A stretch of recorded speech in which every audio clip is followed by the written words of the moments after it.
Jadi mengenai keterampilan menulis dan mempresentasi, ini sebetulnya adalah keterampilan berkomunikasi.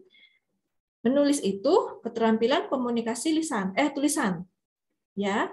Kalau presentasi itu keterampilan komunikasi oral dengan lisan, dengan berbicara. Jadi ini adalah dua keterampilan yang wajib dikuasai oleh mahasiswa saat ini.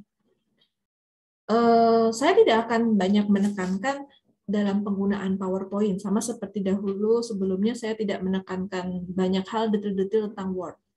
Tapi bagaimana kalian menulis sebuah tulisan. Nah, sama juga di materi ini, tidak hanya kalian membuat PPT, tapi bagaimana mempresentasikannya. Karena itulah yang menjadi inti dari presentasi. Banyak mahasiswa menyalahpahami apa itu sebetulnya presentasi. Jadi ketika disuruh presentasi dosen, hanya sebatas, ayo buat PPT-nya. Lalu PPT-nya dibacakan di depan kelas. Padahal aktivitas presentasi itu bukan itu. Nah, jadi di pertemuan kali ini, saya pengen meluruskan atau mengoreksi kesalahan-kesalahan yang umum dilakukan oleh mahasiswa ketika mereka disuruh presentasi, dan kemudian menunjukkan seperti apa yang seharusnya dilakukan selama kita presentasi. Dan yang perlu kita perhatikan bahwa keterampilan presentasi ini adalah keterampilan yang penerapannya jangka panjang. Besok kalian di tempat kerja, atau besok ketika kalian mau ujian skripsi, atau hal-hal lain yang kegiatan-kegiatan yang itu membutuhkan kalian untuk menyajikan suatu gagasan. Misalkan besok kalian KKN, kalian akan berbicara di depan masyarakat, kalian besok bekerja di hadapan masyarakat lagi, atau kepada atasan kalian, atau banyaklah momen-momen di mana kita harus mempresentasikan sesuatu, kayak gitu. Jadi harapan saya setelah mempelajari hal ini, kalian bisa mendapatkan insight yang itu membantu kalian untuk berperan lebih baik di masyarakat, berperan lebih baik sebagai mahasiswa. Semacam itu. Jadi kita mulai saja. Nah, presentasi itu sebetulnya adalah berbicara, bukan membaca.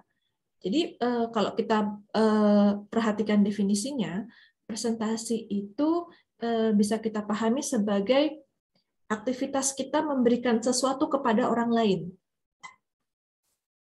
Dinamakan presentasi karena itu diberikan sebagai bagian dari suatu acara yang formal. Apa yang saya lakukan saat ini adalah presentasi, karena saya memberikan sesuatu kepada kalian, yaitu materi kuliah. Dan pemberian presentasi ini dilakukan dalam setting yang formal.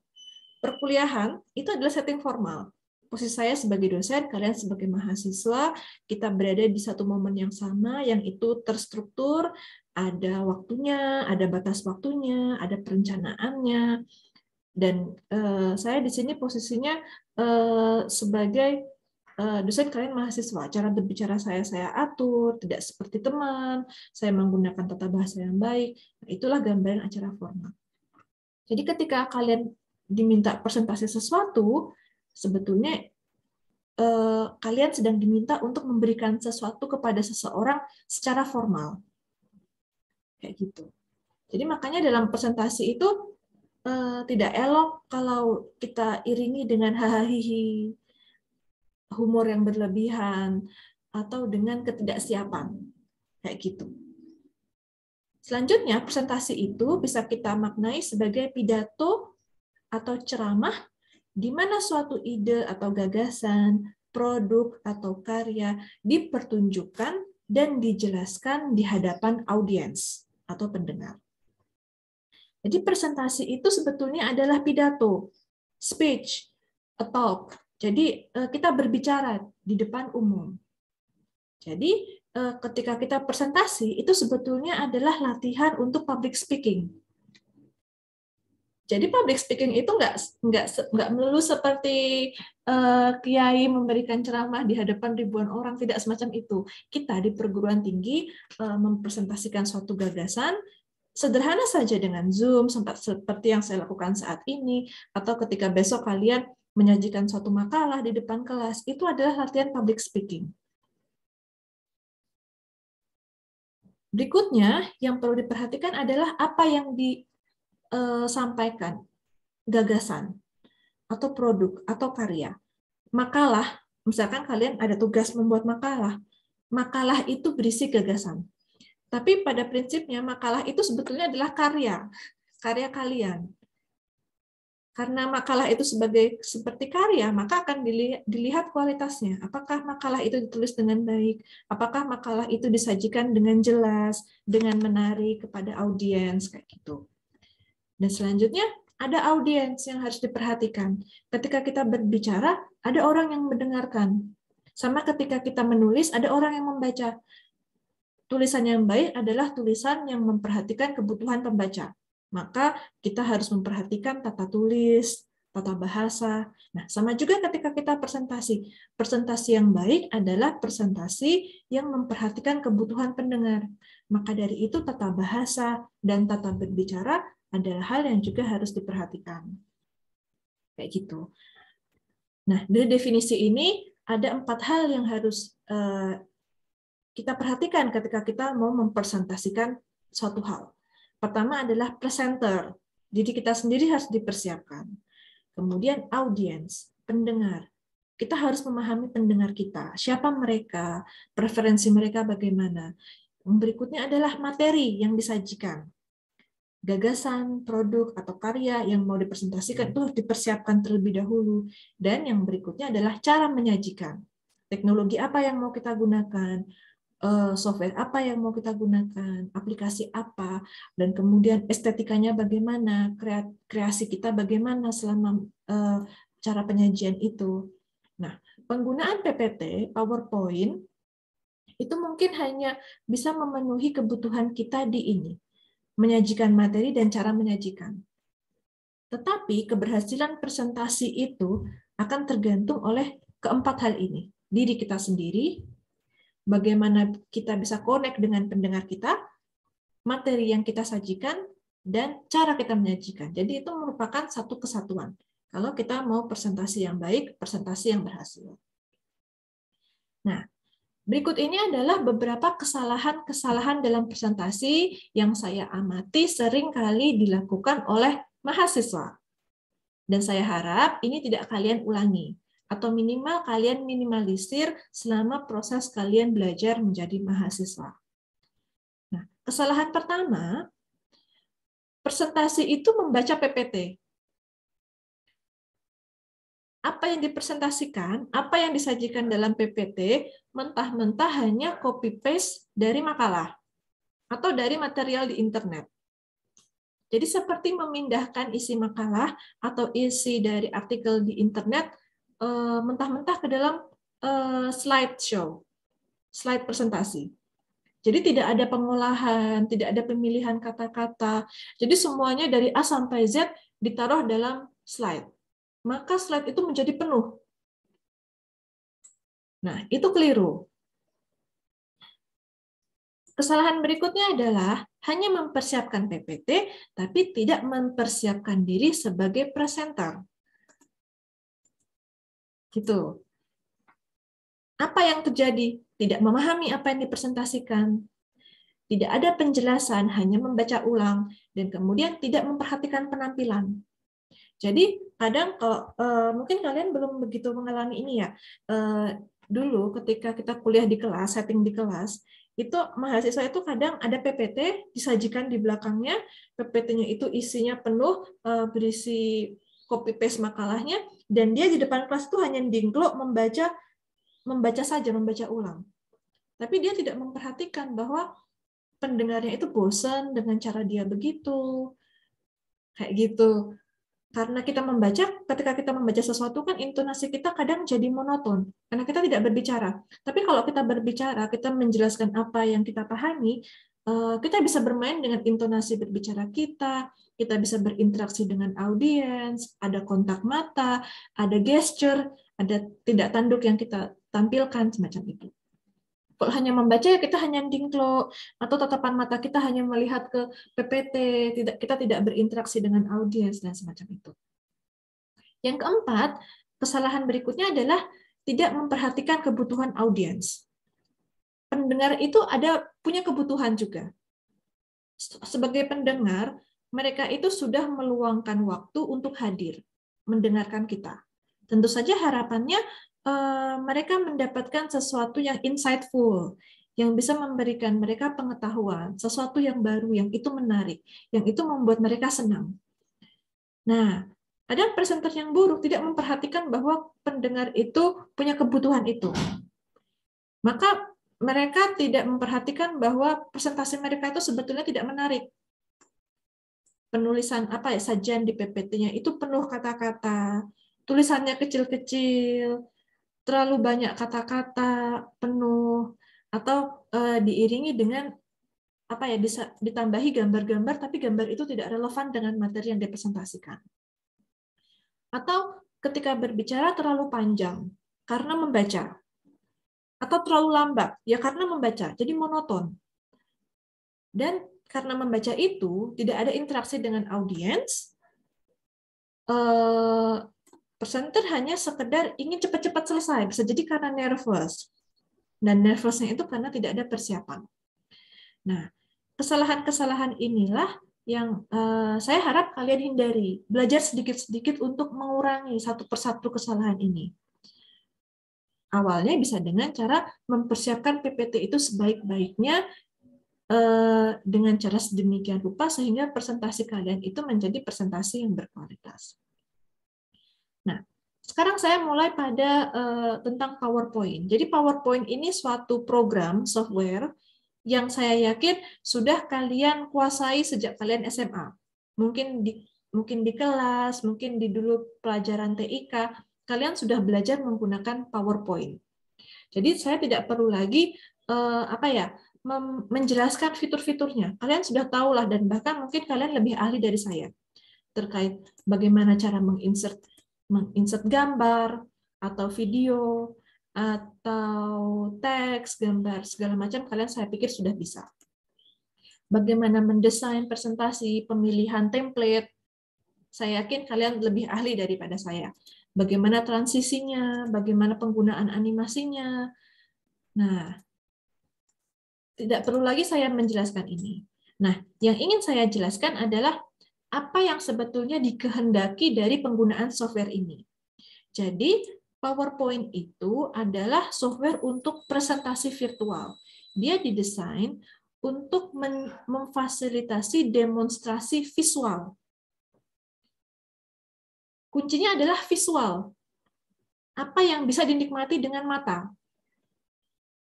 Maka dari itu, PowerPoint itu di dalamnya bisa diisi dengan gambar, dengan grafik, dengan tabel, dengan teks, atau objek lainnya yang itu enak dilihat. Bisa video, film, kadang ada sound effect, ada animasi. Nah, karena sebetulnya software ini untuk memfasilitasi demonstrasi visual, bukan tekstual. Jadi perlu dibedakan ya antara visual dan tekstual. Kalau demonstrasi tekstual itu seperti makalah. Seluruhnya isinya kata-kata dari depan sampai akhir. Atau minimal mayoritas isinya kata-kata. Kalau ada gambar, kalau ada tabel, itu sangat minim. Itu kalau penyajian yang sifatnya tekstual, isinya teks, itu semacam itu. Kayak kalian bikin makalah, bikin artikel, bikin esai, sesuatu yang tertulis, dia sifatnya tekstual. Kebanyakan isinya kata-kata, minim gambar. Tapi kalau demonstrasi sifatnya visual, seharusnya dia adalah kebalikannya. Setidaknya imbang antara kata-kata dan gambar. Atau sesuatu yang bisa dinikmati dengan mata, entah itu video, atau film, animasi, gambar, grafik, dan semacam itu. Maka presentasi yang enak dibaca itu ada gambarnya, ada penggunaan warna, ada perhatian terhadap ukuran huruf. Karena presentasi yang baik itu yang dia terbaca. Dari jauh itu terbaca. Jadi tidak begitu kecil-kecil sampai audiens itu harus menyipitkan matanya, semacam itu. Ada tata letak yang itu diperhatikan. Jadi kalau itu berupa makalah kan kadang penyajiannya bab, kemudian isi. Nah, tapi kalau di presentasi itu kita bisa memadupadankan tulisan dengan gambar, tulisan, ukuran tulisan dengan warna, tata letaknya, judulnya bisa ditaruh di sebelah kiri, kanan, atas, bawah. Kalau itu makalah kan judul itu pasti di atas, ya kan? Tapi kalau itu berupa demonstrasi visual, kita bisa mengatur mana yang di bold, mana yang di italic, mana yang di garis bawah, mana yang di merah, mana yang di biru. Nah, kita bebas berkreasi itu. Karena goals-nya PowerPoint itu adalah demonstrasi visual. Ini ya, diingat kata kuncinya adalah visual. Maka dari itu ketika kalian mau presentasi makalah, tidak cukup hanya kopas makalah. Ya, presentasi kalian ya harus dilengkapi dengan visual yang tepat. Kayak gitu, dengan tambahan gambar, tabel, grafik, animasi mungkin, atau video yang itu relevan dengan pemaparan kalian. Nah, bagaimana cara mempersiapkan materi presentasi? Kuncinya adalah sederhana. Harus dijaga sesederhana mungkin. Nah, caranya bagaimana? Caranya dengan fokus hanya pada pesan utama yang ingin disampaikan. Artinya kita memang harus singkat, padat, dan jelas dalam arti yang sebenarnya, bukan jargon. Kayak gitu. Kadang kita ketika diminta menyajikan sesuatu singkat, padat, dan jelas, kita hanya sepenggal-penggal. Kalau nggak singkat saja, padat saja, dan aspek jelasnya itu tidak dipedulikan. Singkat saja maksudnya PPT-nya sangat miskin, hanya berisi penggalan-penggalan kata yang itu tidak ada alur berpikirnya, atau kadang padat saja, hanya berisi kopas makalah. Jadi dari PPT-nya itu dari seperti ibarat seperti kertas, dari sini sampai bawah itu ada kata-katanya. Dan kita mengabaikan unsur kejelasan. Kejelasan di sini maksudnya adalah kejelasan pemaparan, bukan kejelasan visual. Kalau kejelasan visual ya tidak perlu kita otak-atik, insya Allah sudah jelas ya kalau mata kita nggak bermasalah ya. Tapi yang dimaksud di sini adalah kejelasan pemaparan. Pesan utama yang mau kita sampaikan itu tersampaikan dengan baik atau tidak. Cara kita menjelaskan itu belibet atau enak didengar atau tidak, kayak gitu. Jadi memang harus singkat, padat, dan jelas dalam arti yang sebenarnya secara utuh kayak gitu. Jadi bukan hanya singkat saja, bukan hanya padat saja, dan tidak jelas. Nah, ada prinsip 10, 20, 30. Apa maksudnya? Pertama, 10. Presentasi itu tidak berisi lebih dari 10 slide. Idealnya semacam itu. Jadi kalau mau buat presentasi ya dihitung. Slide-nya ada berapa? Kalau lebih dari 10 sampai 20, 30, nah itu ada yang salah dengan presentasi kalian. Kenapa sebaiknya tidak lebih dari 10 atau setidaknya plus minus 10, 8, 12, 15, tapi tidak sampai lebih dari 20 kayak gitu. Karena presentasi yang baik itu durasinya idealnya tidak lebih dari 20 menit. Karena 20 menit inilah waktu seorang pendengar itu bisa memusatkan perhatian. Lebih dari 20 menit, pendengar itu capek. Maka pikiran mereka akan mulai mengembara kemana-mana, tidak lagi mendengarkan kita. Maka lebih baik presentasi materi utama itu tidak lebih dari 20 menit. Kalaupun ada sisa waktu, itu digunakan untuk berdiskusi, untuk bertanya jawab, semacam itu. Nah, agar presentasi itu tidak lebih dari 10 slide, maka itu memang harus dijaga hanya pada hal yang utama saja. Maka isi presentasi itu sedikit sebetulnya. Karena yang kita tulis adalah poin-poinnya saja. Jadi kalau kalian tahu istilah PowerPoint, PowerPoint itu sebetulnya artinya adalah kekuatan poin, hal-hal yang pokok. Maka isi presentasi itu hal-hal yang pokok saja, apa yang mau dibahas saja. Penjelasannya kita sampaikan secara oral. Penjelasannya tidak perlu taruh di dalam slide. Slide itu hanya kata-kata kuncinya saja, hal-hal penting saja. Nah, karena isinya hal-hal penting saja, maka isinya bisa sesedikit mungkin, kita bisa menggunakan huruf dengan ukuran yang itu enak dibaca. Ya kurang lebih 30 poin. Huruf yang ukurannya. Jadi kalau kita nulis di paper, itu kan biasanya Times New Roman ukuran 12, ukuran 11 lah paling kecil. Nah, tapi kalau di PPT, huruf itu harus besar. Karena itulah yang enak dilihat. Nah, kurang lebih yang minimal huruf itu 20 ke atas. Kalau kalian tahu huruf, ya ukuran huruf itu bisa dilihat di bagian ini. Nah, ini. Nah, kenapa PowerPoint itu sampai ukurannya 96? Sangat sedikit yang menggunakan ukuran 12. Nah, karena memang yang enak dilihat secara visual itu yang ukurannya besar. Nah, itu yang harus diperhatikan. Jadi, dengan mengetahui hal ini, ke depan kalian bisa belajar cara mendesain slide PPT yang enak. Pertama, secara visual itu enak, bisa dibaca, hurufnya besar, presentasinya durasinya tidak terlalu panjang, slide-nya tidak terlalu banyak, isinya hanya yang penting saja. Adapun mengenai penjelasan, itu yang disampaikan secara oral. Maka dari itulah, kita sebagai presenter harus memahami betul apa yang mau dipresentasikan.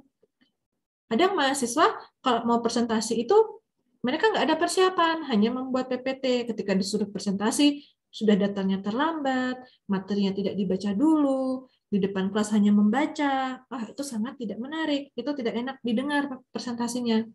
Makanya kalau mau presentasi itu harus dibaca dulu materinya, hal-hal yang harus dihafal agar lancar disampaikan di depan kelas ya harus dihafal dulu, dipelajari dulu. Kadang perlu ada latihan atau rehearsal dengan teman-teman. Ini kok saya cara membacakannya begini bagaimana? Atau cara membicarakannya ini seperti ini udah bagus atau belum? Kadang perlu seperti itu. Presentasi itu ada sistematikanya. Sama seperti tulisan, ada strukturnya, mulai dari cover, judul, pendahuluan, isi, penutup. Presentasi itu juga pada prinsipnya ada sistematikanya. Tapi dia lebih cair.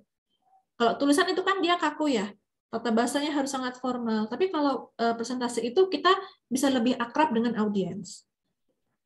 Yang pertama, opening, pembukaan. Di bagian pembukaan ini kita bisa melakukan perkenalan.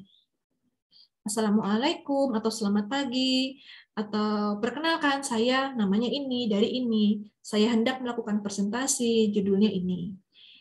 Ada pengantar. Mengapa presentasi ini dilakukan? Jadi ibaratnya ini seperti pemanasan. Kita memperkenalkan diri, kita menjelaskan mengapa kita melakukan presentasi ini. Misalkan, perkenankan kami melakukan presentasi untuk menyajikan makalah yang sudah kita siapkan untuk mata kuliah ini. Atau kalau besok kalian mau mengikuti konferensi juga sama. Ada perkenalan dan ada pengantar. Nah, jangan buru-buru masuk ke pembicaraan utama, tapi berikan dulu preview yang berisi summary, ringkasan. Hal-hal apa saja yang hendak dipresentasikan. Ibaratnya, kalau itu tulisan, sebelum isi utama kan ada daftar isinya. Nah, presentasi itu juga sama. Misalkan hari ini saya akan mempresentasikan tentang PowerPoint. Kurang lebih isinya adalah mengenai ini. Sehingga pendengar itu bisa mengantisipasi. Nanti yang akan saya dengarkan apa saja ya? Oh, ternyata ada pemaparan tentang materi ini. Kayak gitu. Jadi perlu ada preview. Kemudian barulah main talk. Jadi materi utama yang disajikan secara untut mengikuti materi yang sudah kita siapkan. Barulah kalau udah selesai baru kita closing. Closing itu adalah kesimpulan. Kesimpulan itu bukan berarti membacakan kesimpulan di makalah. Nah, itu kita akan jatuh ke membaca kembali. Tapi kesimpulan itu menjelaskan kembali kata-kata kunci. Pokok-pokok yang tadi kita bicarakan apa saja. Semacam itu. Dan jangan lupa ditutup dengan apresiasi. Mengucapkan terima kasih kepada pendengar kita, atau kepada pihak-pihak yang sudah membantu kita, kayak gitu. Kepada teman-teman satu tim, atau kepada ya siapapun yang itu mendukung keberhasilan presentasi kita patut memberikan apresiasi. Nah, biasanya dalam setting akademik, presentasi itu akan diikuti dengan diskusi, sesi tanya jawab. Nah, maka dari itu menjadi bagian yang tidak terpisahkan juga untuk ada sesi diskusi atau tanya jawab. Dan sesi tanya jawab ini akan hidup ketika presentasi kita itu juga hidup. Kalau presentasi kita monoton, pendengar tidak mendengarkan, tidak memperhatikan, ya mereka tidak punya ide yang itu pengen didiskusikan. Tapi kalau presentasi kita itu menarik, isinya bermanfaat, nanti akan ada insight-insight dalam kepala pendengar, maka akan ada tanya jawab di situ. Nah, sistematika ini penting untuk kita membuat presentation plan. Jadi presentasi itu harus direncanakan. Perencanaannya itu ya sederhananya membuat timeline-nya.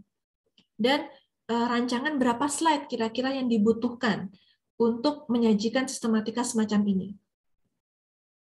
Rata-rata opening itu hanya 2 menit, cukup 1 slide. Summary itu 1 menit, bisa dibicarakan dalam 1 menit, ya cukup 1 slide. Nah, materi utamanya ya kurang lebih 15 menit, dia harus diberikan porsi yang lebih panjang, karena memang itu utamanya. Nah, ini bisa 7-10 slide. Dan diisi dengan closing. Closing itu ya juga sebentar aja, cuma 2 menit, sekitar 1 slide. Sehingga waktu presentasi kita ya maksimal sekitar kurang lebih 15 menit, 15-20 menit, dan slide kita ya sekitar 10-15 slide. Itu sudah sangat ideal. Nah, berikutnya, backup materials. Jadi, presentasi itu kan kita berbicara di depan umum. Ada bahan-bahan lain yang harus kita persiapkan untuk menjadi cadangan. Ibaratnya untuk menjadi amunisi kita berbicara. Nah, PPT, ketika kalian membuat PPT di PowerPoint, slide presentasi, ketika kita presentasi memang ini adalah sajian utama kita, yang isinya poin-poin inti saja. Tapi untuk membantu kita menjelaskan, kita perlu backup materials. Bisa jadi itu adalah makalah kita, makalah yang sudah kita tulis. Itu menjadi pegangan. Jadi bukan berarti itu yang dikopas jadi PPT. Itu hanya pegangan. PPT kita isinya poin-poinnya saja. Backup material yang lain bisa berupa skrip atau naskah terpisah yang itu dibaca selama presentasi. Ini sama seperti pembaca berita. Pembaca berita itu kan tidak menghafal beritanya. Dia memegang satu naskah lain yang itu dia bacakan selama presentasi. Tapi cara membacanya tidak seperti membaca buku. Dia seolah-olah berbicara, tapi sebetulnya dia membaca. Nah, itu namanya skrip. Misalnya kita agar penguasaan materi kita itu lebih baik, agar tidak ada hal yang terlewat, apa yang mau kita bicarakan tidak ada yang kelewatan, kita bisa membuat skrip. Kadang skrip itu berupa makalah yang itu di stabilo, sehingga yang dibicarakan itu yang di stabilo saja. Poin-poinnya ada di PPT, ketika membicarakan poin-poin itu, di bagian makalah yang menjelaskan poin itu kita stabilo. Nah, itu menjadi skrip yang kita baca. Bisa semacam itu. Bisa juga dengan note, catatan sebagai pengingat apa saja yang harus disampaikan. Di PPT itu ada fasilitas note. Jadi ini, kok di bagian bawah, nah, klik to add notes. Jadi di sini bisa dicatat. Kita misalkan di bagian ini, harus membicarakan tentang, nah misalkan bla bla bla. Kita bisa taruh di sini. Sehingga kita tidak lupa apa yang harus kita sampaikan selama kita melakukan presentasi. Backup materials itu juga bisa berupa gambar, grafik, atau tabel. Yang di makalah itu sebetulnya tidak ada, tapi kita tampilkan di PPT sebagai ilustrasi atau untuk meringkas penyajian materi. Nah, backup berikutnya adalah presenter pendukung. Jika presentasi itu dilakukan dalam tim, kadang mahasiswa itu ketika presentasi, dia sistemnya bergilir. Itu membuat tidak efektif, karena keterampilan berbicara anggota tim itu berbeda-beda. Ada yang dia lancar, dia presenter yang handal, tapi ada temannya yang tidak. Nah, kita harus mengenal kekuatan teman-teman kita. Sebaiknya ada orang-orang yang dia memang menjadi pembicara utama. Istilahnya di juru bicara tim, yang dia punya kekuatan komunikasi verbal yang bagus, dia sudah terbiasa pidato atau terbiasa public speaking. Nah, jadikanlah dia pembicara utama. Anggota tim lain yang mungkin keterampilan berbicaranya kurang bisa menjadi pembicara pendukung. Misalnya membantu memberikan penjelasan ketika pembicara utama mengalami kesulitan. Misalnya di sesi tanya jawab. Jadi sistemnya itu tidak bergilir, tidak semua orang diberi giliran. Karena kadang ada yang kurang persiapan, jatuhnya hanya membaca. Ada yang dia agak grogi, jatuhnya bicaranya jadi lambat-lambat. Itu membuat tidak enak. Nah, anggota tim lain yang mungkin keterampilan berbicaranya kurang, bisa kita tugaskan untuk menjadi moderator, menjadi MC yang memperkenalkan, atau yang menjadi moderator, yang menjembatani antara pembicaraan utama dengan diskusi, yang berinteraksi dengan audiens, yang menyapa audiens, bisa semacam itu. Bisa juga satu orang menjadi pencatat jalannya diskusi. Misalkan kalau ada tanya jawab, nah orang itu yang mencatat pertanyaan, dan kemudian nanti mau komunikasi ke teman-temannya, oh ini ada pertanyaan ini loh, kayak gitu. Bisa juga satu orang menjadi operator. Karena kan kalau kita presentasi dengan teknologi, ada yang harus pakai Zoom, bisa mengoperasikan komputer. Kalau ditimpakan pada pembicaraan utama, kadang itu terlalu ribet jadinya, kasihan. Nah, maka dari itu ada satu orang yang tugaskan menjadi operator. Ini kalau kita presentasi dalam tim. Tapi kadang ada situasi di mana kita presentasinya itu individual. Ya, maka dari itu, diri kita sendiri harus siap menjadi presenter, harus menguasai keseluruhan materi dengan baik. Nah, dan kita harus bisa menjadi operator untuk diri kita sendiri. Maka dari itu kita harus melek teknologi. Misalkan penggunaan PPT, kalau mau presentasi ya jangan ketika modelnya semacam ini, kita harus klik ini, slideshow, agar audiens kita harus tahu di mana letak tombol slideshow, karena kadang ada presenter itu yang nggak ngerti. Dia cuma bisa membuat PPT-nya, tapi nggak tahu cara men-slideshow-nya itu bagaimana, kayak gitu. Nah, berikutnya, kalau kita sudah bikin PPT juga ada hal yang harus kita perhatikan juga. Kita persiapan pelaksanaannya. Membuat PPT itu tidak bisa sekali jadi. Kadang kita harus mereview kembali dan mengedit. Apakah sudah efektif dan sudah cantik dilihat. Estetikanya itu harus diperhatikan, keindahannya. Berikutnya adalah kita harus latihan berbicara sebelum pelaksanaan. Ada proses yang namanya rehearsal atau gladi bersih. Kelancaran artikulasi kita, penggunaan teknologi kita masih kagok atau sudah lancar. Latihan berbicara, meskipun kita membaca, bagaimana jangan terlihat seperti membaca. Dan kemudian kita harus betul-betul paham apa yang kita presentasikan, sehingga ibaratnya itu kita seperti sudah mengingat dengan sangat baik materi presentasi kita. Nah, saya pikir itu dulu materi dari saya tentang penggunaan PowerPoint dan skill-skill apa yang harus kita latih selama kita melakukan presentasi. Semoga itu bermanfaat. Untuk selanjutnya kita istirahat sebentar. Setelah itu nanti saya akan membagikan sebuah tugas untuk kalian. Selama istirahat, silakan kalian menuliskan insight dan pertanyaan apa dari materi yang saya sampaikan pada pagi hari ini. Sekian dari saya. Wassalamualaikum warahmatullahi wabarakatuh.